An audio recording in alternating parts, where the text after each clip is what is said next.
Certain politicians and the media use the term muscular liberalism. That's just another word for racism and Islamophobia. This stance on Islam has led them into primary schools to ascertain why young girls wear the hijab, as it could be interpreted as a sexualization of these young girls.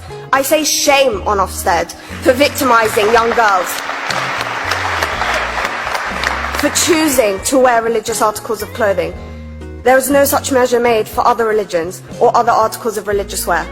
This stance has other ramifications.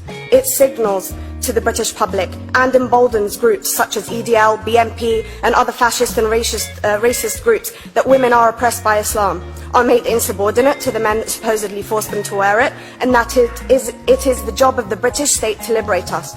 We reject this imperialistic saviour thinking.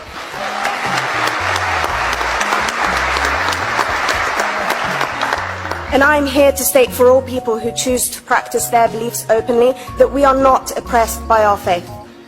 Islam is not one homogeneous block. There are Muslim women who do not wear the hijab, and that is their interpretation of their faith.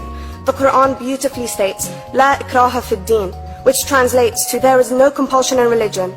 My faith has given me the right to choose 1,400 years before the Universal Declaration of Human Rights told me I could. A fun fact for you, conference. My dad didn't want me to wear the hijab. I chose to. Those of faith, thank you.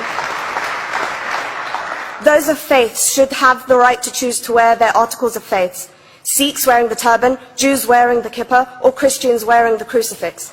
Practicing my right to freedom of expression through the hijab empowers me and other women like me to know that we are able to make decisions for ourselves. Through the hijab, women like me feel empowered to overcome the social expectations of sexualization that is relevant and has currently resulted in many cases of anxiety and worse. I can speak for myself and others like me. At school, I was able to focus more on the thoughts that were running through my mind than how good I looked to the world. The NUT has supported a woman's right to choose when it comes to pregnancy. I want conference to support my right to wear the hijab.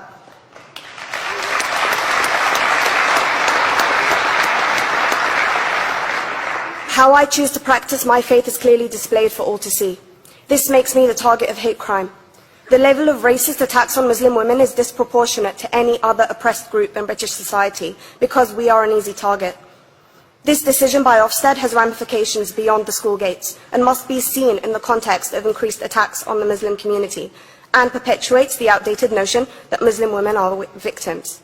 I was on a trip last year to Hampton Court with my Year 7s, where a man felt comfortable to call me a terrorist. As a Muslim woman, I'm not a victim, so I challenged him. He denied it.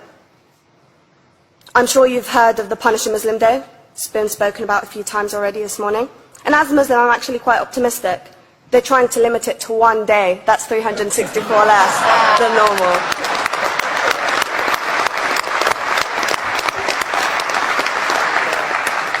But let's be clear, conference. Islamophobia and other forms of racism affects non-Muslims too. If we don't challenge this stance as a collective, we may turn into a society like France, where women are forced by the law to choose between their faith and their education, their faith and their right to work in the public sector, their faith and their right to enjoy a day out by the seaside with their families. I want to end by stating that I came to this country as an 8-year-old refugee.